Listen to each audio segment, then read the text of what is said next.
যখন দেশের প্রায় 90% মানুষ চাচ্ছিলেন যে প্রফেসর ডক্টর মোহাম্মদ ইউনূস সংস্কারগুলো শেষ করে তারপর এখান থেকে যাক, তখন অনেক বিরোধী দলীয় নেতারাই চাচ্ছেন না, আগে নির্বাচন দেওয়া হোক। এই নির্বাচন, সংস্কার, মানুষের ভিতরের আকাঙ্ক্ষা, এগুলো নিয়ে একটা জগাখিচুড়ি লেগেই আছে। আজকে বেশ কিছুদিন যাবৎ বিভিন্ন দলের বিভিন্ন মতবাদ শুনছি, যদিও প্রফেসর ডক্টর মোহাম্মদ ইউনূস এখনও নিজের মুখে কখনো বলেননি যে উনি জুনে বা ডিসেম্বরে ইলেকশন দেবেন না।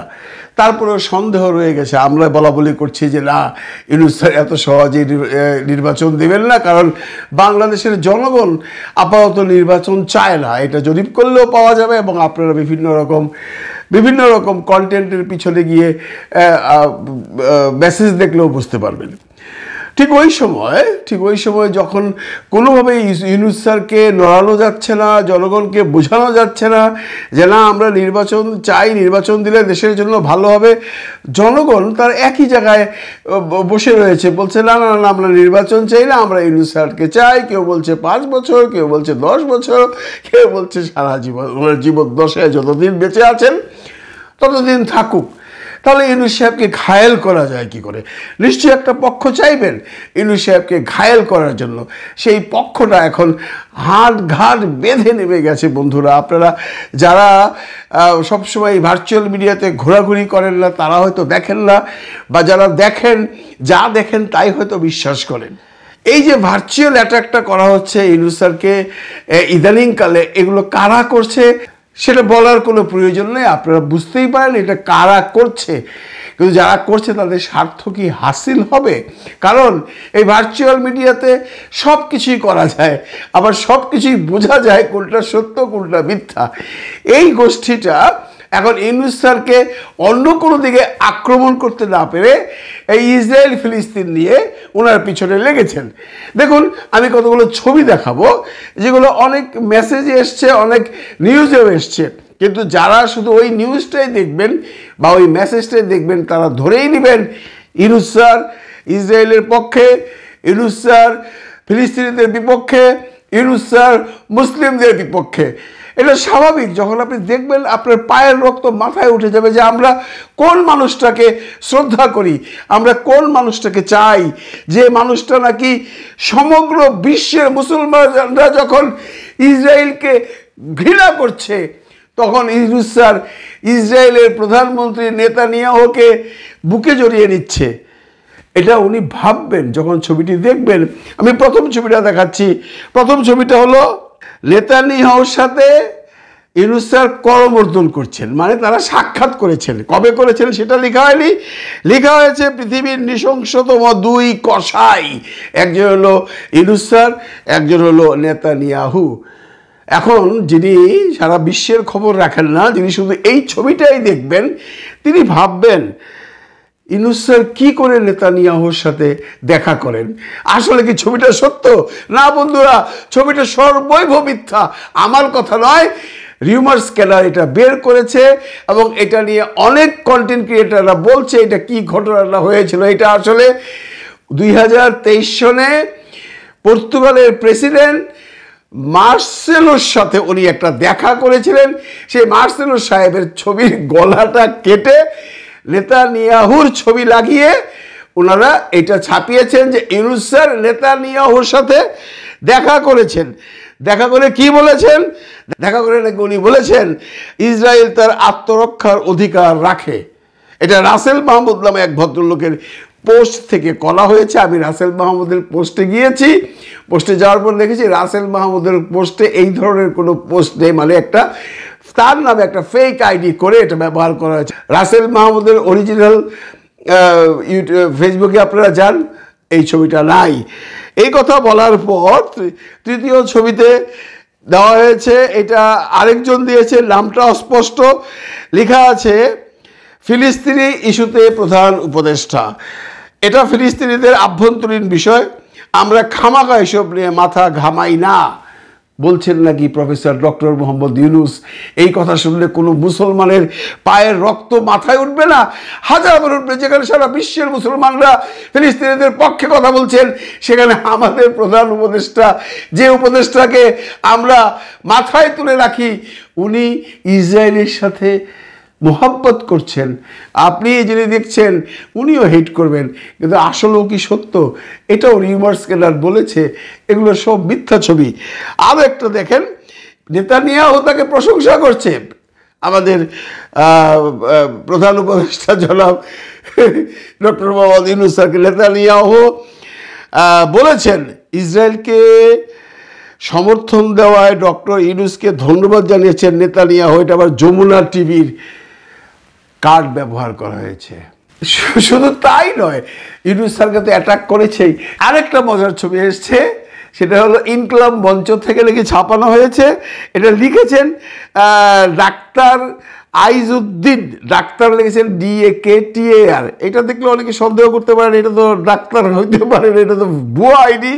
উনি লিখেছেন, উনি একটা পোস্ট করেছেন, ফটোকার্ড দিয়েছেন, ইসরায়েল ও মার্কিন আগ্রাসনের প্রতিরোধে আমেরিকান দূতাবাসের সামনে জিয়াফত ও গরু জবাই, মানে উত্তেজিত করা মানুষকে। আসলে কি ইনকলাব মঞ্চে এই কথা বলেছে? না, ইনকলাব মঞ্চে এই কথা বলেনি। এটা রিউমার স্কেলার বলে দিয়েছে, এটা মিথ্যা কথা, এবং ইনকলাব মঞ্চের কেউ স্বীকার করেনি। তো এইগুলো যে হচ্ছে, এগুলোর পিছনে কারা কাজ করছে, এটা এখন সরকারের খতিয়ে দেখার সময় হয়ে গেছে।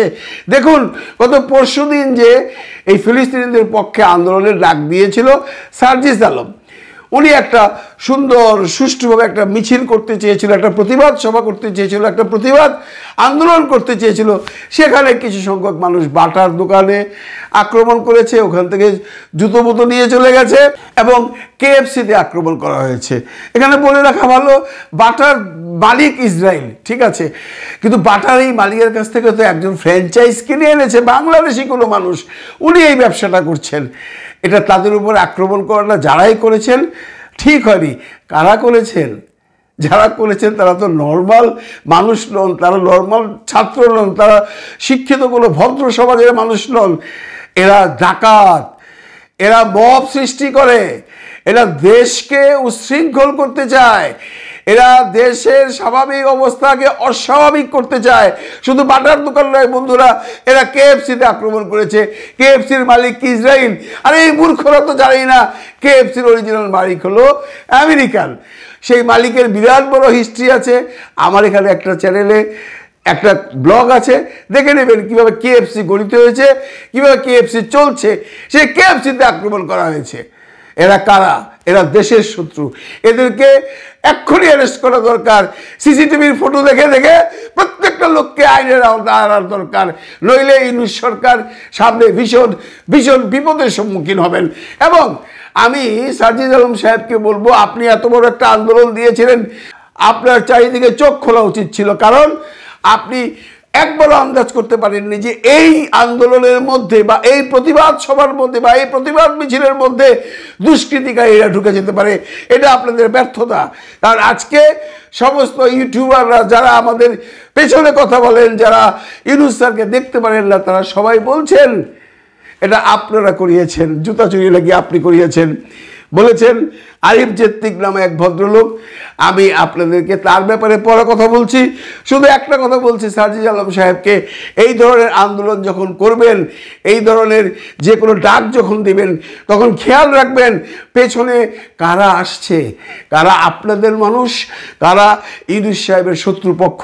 যদি এটা খেয়াল না রাখেন তাহলে ভবিষ্যতে আরও খারাপ দিন দেখতে হবে আমাদের। বন্ধুরা, এখন কথা বলবো এই আরিফ জেত্তিক সম্পর্কে। উনি একজন সাংবাদিক, প্রথিতযশা সাংবাদিক, ভালো কথা বলেন। উনি প্রথম থেকেই ইউনূস স্যারের পেছনে লেগে আছেন। আপনারা মার্ক করে দেখেছেন। আপনারা যদি ওনার বিভিন্ন রকম কন্টেন্ট দেখেন, আপনারা দেখবেন উনি কোনো অবস্থাতেই ইউনূস স্যারকে মেনে নিচ্ছেন না। এই ভদ্রলোক ইউনূস স্যার গদিতে আসার পর থেকেই প্রত্যেকটা দিন প্রত্যেকটা সময় উনি ইউনূস স্যারের বিরুদ্ধে বিভিন্ন রকম কন্টেন্ট তৈরি করে বাজারে ছাড়ছেন। আজকে এই যে এত বড় গণ্ডগোলটা হলো, এত বড় একটা মব সৃষ্টি হলো বাটাতে বা কেএফসিতে, উনি সমস্ত দোষ দিচ্ছেন ইউনূস স্যারকে। এরা নাকি সব ইউনূস স্যারের মানুষ।